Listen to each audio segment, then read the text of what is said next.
¿Qué tal? ¿Cómo les va?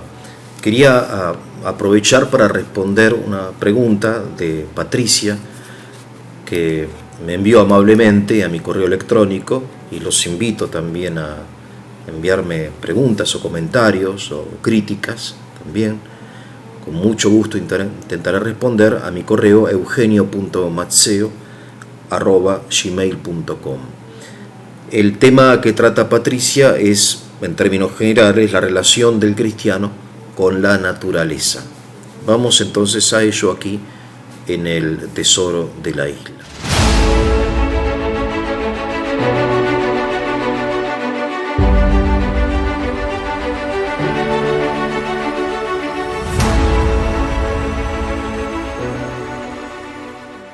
Patricia se pregunta acerca de dos cosas. En primer lugar, de la concepción que tiene San Francisco de Asís acerca de la naturaleza, y después si esto tiene algo que ver con, se podría aplicar al culto del altiplano, de Perú, Bolivia, el noroeste argentino, a la Pachamama. Son dos temas obviamente distintos, pero que hacen referencia a una sola cuestión, que es una cuestión muy compleja, que es la cuestión del hombre y la naturaleza, ¿no? Ustedes saben que en la antigüedad los hombres adoraban a la naturaleza, a las fuerzas de la naturaleza las consideraban fuerzas sobrenaturales, divinas, ¿no? En cambio, en la Biblia, lo primero que hace el autor sagrado, Moisés, es bajar de categoría absolutamente a las cosas de la naturaleza, en particular al sol, que era un dios en casi todas las mitologías de la antigüedad, y lo llama, así como quien no quiere la cosa, una luminaria. Dios puso una luminaria en el día, el sol, ni siquiera la llama, la luna, ¿no? Y esto es interesante para darnos cuenta que el Antiguo Testamento es un libro que fue escrito en gran parte en medio de una polémica, si quieren, cultural, entre la mitología o las mitologías panteístas que identificaban a la naturaleza con Dios y a Dios con naturaleza, y la doctrina sagrada, la ortodoxia, que dice que Dios trasciende la naturaleza, ¿no? Que Dios es anterior a la naturaleza, que Dios no solamente es anterior, sino que no se define como causa del mundo.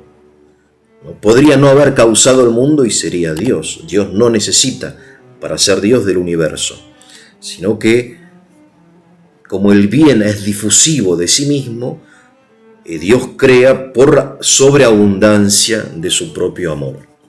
Bien, entonces, cuando el cristianismo entra en el paganismo, no sale del ámbito judío, donde nació, y se encuentra con la cultura griega y después con otras culturas que son siempre panteístas o que adoran las fuerzas de la naturaleza, y entonces en ese conflicto sale triunfador el cristianismo. Pero los hábitos permanecen. Si durante siglos y siglos mis antepasados adoraban al sol, entonces yo no puedo dejar de adorarlo, al menos en una forma inconsciente, solamente porque me hice cristiano. Las cosas nunca son tan sencillas. Esto lo vemos claramente en los países cristianos que conservan rituales o ideas paganas, ¿no? Yo les comentaba en un video anterior que, siendo diácono, me tocó bendecir casas en Perú, en un barrio que se estaba construyendo, muy humilde. La gente vivía realmente en una forma extremadamente pobre.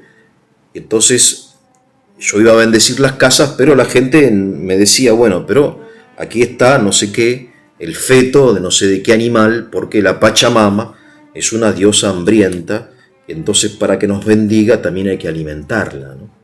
Esta idea de los dioses que benefician al hombre, pero que también son hambrientos, es una idea pagana, porque Dios no tiene hambre, no necesita de nuestros sacrificios ni ofrendas, y una idea peligrosa porque esta idea de los dioses hambrientos da origen en la antigüedad a los sacrificios humanos, ¿no? Porque una cosa es el feto de una llama, otra cosa son corazones de niños, ¿no? Como sucedía en forma masiva en la civilización azteca.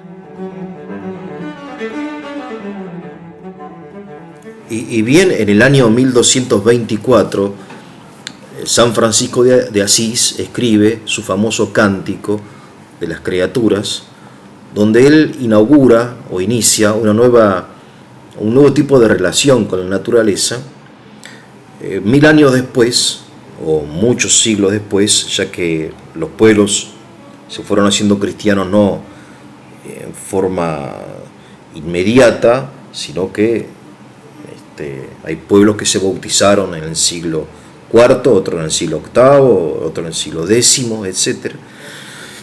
Y entonces pueblos paganos que se bautizan como pueblo, y la iglesia no consiente, que es maestra, que la gente continúe con estos rituales paganos, ¿no? O sea, algo así como si uno ha sido alcohólico durante mucho tiempo, no puede de un día para el otro tener un uso moderado del vino, del alcohol, sino que tiene que privarse absolutamente, porque para pasar del abuso al uso moderado hay que pasar por la privación. Este es el sentido del ayuno cristiano, que es uno de los 3 pilares de la espiritualidad cristiana, que son la oración, el ayuno y las obras de misericordia. El ayuno tiene precisamente el sentido de oponer a la tendencia del pecado una tendencia opuesta, poner la energía contraria, ¿no? Entonces, la privación de las cosas aún convenientes, aún buenas, para llegar finalmente a un uso moderado, ¿no?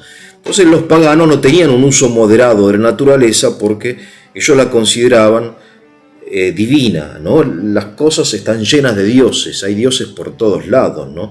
En los bosques, en las piedras, en los rayos, ¿no? Todos son dioses manifiestos. Entonces, lo que hace la iglesia es ponerle freno a esa tendencia, obviamente errónea, y lo hace bien la iglesia, mediante el ascetismo, ¿no? Mediante la negación de cosas que podían ser buenas. Por ejemplo, no sé, los Juegos Olímpicos, ustedes saben que en el Imperio Bizantino se prohíben, no porque el deporte sea visto, sino porque eran juegos consagrados a dioses, y así, etcétera, ¿no? En la vida de la antigüedad, la religión estaba absolutamente presente en todas las manifestaciones del hombre, ¿no? En todo, porque estaba el dios de cada casa, el dios de la huerta, el dios de esto, el dios del otro, ¿no? Y entonces llega mediante esta purificación que nos hace recuerda también a los 40 años que pasó el pueblo de Israel en el desierto, ¿no? Al salir de Egipto, Moisés no quiere que esa generación que conoció la corrupción religiosa en Egipto sea la que inaugure la nación, propiamente la nación judía, en la tierra prometida.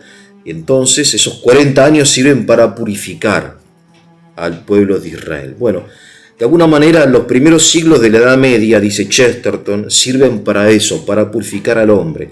Ahora llega un momento en que el hombre ya purificado vuelve a un uso normal de la naturaleza, y en este sentido San Francisco de Asís representa esta nueva relación con la naturaleza que después se va a continuar en el Renacimiento. Entonces San Francisco de Asís llama en su Cántico de las Criaturas a la tierra, dice: alabado seas, Señor, por nuestra hermana, la madre tierra, así la llama. Hermana, madre tierra, hermana y madre, ¿no? Por eso la expresión madre tierra, que después va a ser consagrada ya aún, hay un día que en la ONU, la Organización de las Naciones Unidas, un día en el año, el Día de la Madre Tierra. Bueno, es una expresión que la encontramos en San Francisco de Asís. Por eso, absolutamente cristiana, porque la tierra obviamente tiene cualidades de madre, ¿no? Nos da de comer, ni más ni menos, nos alimenta. Y después, cuando morimos, nos recibe en su vientre, en su seno, ¿no? Volvemos a la tierra. Por eso ya en el Paleolítico superior encontramos, como enseñan los que estudian la historia de las religiones, culto a dioses, a diosas femeninas, maternales, que son de repente representadas mediante mujeres con grandes pechos, no embarazadas, porque obviamente la tierra y la mujer, la fecundidad, son conceptos o ideas o imágenes muy cercanas unas a otras, ¿no?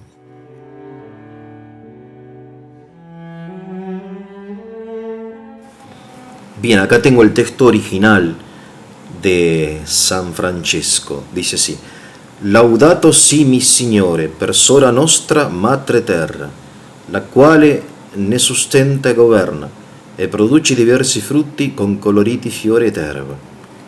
Ahora fíjense que la oración de San Francisco no está dirigida a la tierra, ¿no? Porque la tierra, no es espíritu, no es alma, no es una persona, es impersonal. El problema es cuando le damos a la tierra como proyectando nuestra propia idea de la persona, una realidad personal que no tiene. Por eso San Francisco eleva su oración a Dios: laudato sea mi Señor, por haberme dado a la hermana madre tierra, ¿no? Bien, entonces esta es la idea cristiana de la Pachamama, de la madre tierra, ¿no? Que es término madre usado como semejanza o en semejanza a nuestra madre, ¿no? A la madre biológica que nos abriga, nos recibe, nos alimenta, nos protege, y obviamente hay una semejanza, pero es mayor la desemejanza que la semejanza. Bien, acerca del culto entonces a la Pachamama, digamos que cuando la iglesia llega a América, encuentra, entre otros cultos, el culto de la Pachamama, y por un lado obviamente lo rechaza porque no hay otro Dios que el Dios único. No podemos divinizar a la tierra y mucho menos darle una categoría que no tiene, porque no la tiene. La tierra no tiene emociones, no decide, no ama, no elige, es tierra, es inferior a nosotros, porque nosotros no somos tierra, o sea, procedemos de la tierra, pero Dios en el hombre inspiró un soplo de vida, ¿no? Dice el Génesis. Por eso no hay que relacionarse con las cosas como si fueran superiores cuando no lo son a nosotros. Ahora el Papa Juan Pablo II, cuando estuvo, creo que en Perú y en Bolivia, él menciona a la Pachamama, pero le da como esta idea de como que la Pachamama, dice él, simboliza o representa la providencia divina. O sea, utiliza un término que viene obviamente del paganismo, donde la tierra es una diosa fecunda, pero también hambrienta, y que hay que cuidar, pero que también si no la cuidamos se enoja con nosotros, etc. Es toda una relación dialéctica que, en fin, propia del paganismo, del panteísmo, pero bueno, se rescata entonces que la Pachamama es esta idea, ¿no?, de de qué cuidar, ¿no? Que está tan presente en el magisterio de Francisco con sus encíclicas, etcétera, y en la mentalidad moderna, o del cuidado de la naturaleza y bueno, todo eso, ¿no? Entonces, tenemos dos concepciones, dos ideas y una sola palabra, un solo término. Ahora, cada uno como lo entiende, bueno, cada uno lo entiende a su modo, ¿no? Lo puede entender como lo entiende Juan Pablo II, como una imagen de la providencia divina, o puede hablar de la Pachamama, como algunos hoy acostumbran a hacer, porque gracias al indigenismo, aparte se ha politizado el tema, ¿no? Entonces vemos a los presidentes ahí, qué sé yo, que como no quieren saber nada con el cristianismo, recurren a los cultos precristianos, todo eso. Tío, en la política, nada, es eso. Quien quiera hablar con la tierra, con la Pachamama, lo puede hacer, en fin, eso. Hay que tener en cuenta también que San Francisco de Asís, que cuando escribe su Cántico de las Criaturas, tiene en cuenta dos cosas muy importantes que quiero recordar para terminar. En primer lugar, que en su época existía una herejía llamada cátara, los cátaros, que decían que hay dos principios, el principio bueno y el principio malo. El principio malo es causa de la materia, de lo corporal, y el bueno es de lo espiritual, identificando la materia y, entre otras cosas, a las realidades que menciona San Francisco en su himno, que son el fuego, el viento, el agua, el sol, no sé, la luna, la tierra, y también al final la muerte, qué sé yo. Todo eso es malo, decían los cátaros, ¿no? Entonces, San Francisco escribe en contra. Es un himno que, en un contexto polémico, de estas herejías del dualismo que proceden de Persia, pues las encontramos en el platonismo, la encontramos también en la filosofía moderna, ¿no? Entonces, Francisco rescata la bondad de las cosas creadas. Y por otro lado, Francisco tiene en cuenta el mercantilismo que está en esa época creciendo por las cruzadas que abren el comercio mundial prácticamente, y la burguesía creciente, etc. Entonces el uso de las cosas con un fin de lucro y no con un fin de contemplativo y de alabanza a Dios, ¿no? Vendría a ser los orígenes del capitalismo, ya lo tenemos ahí en el siglo XIII, XIV, etc. Bueno, entonces las cosas no son solamente para manipularlas y tirarlas, sino que son todas criaturas de Dios que deben ser respetadas en su esencia, ¿no? Por eso obviamente todo esto es muy, muy actual, pero bueno, hay que entenderlo, al menos nosotros los cristianos lo entendemos dentro del contexto cristiano, no del paganismo. Bien, espero no haber confundido más a nuestra amiga Patricia. Si tienen preguntas, me la pueden enviar. Intentaré responderlas. Que tengan un muy buen día.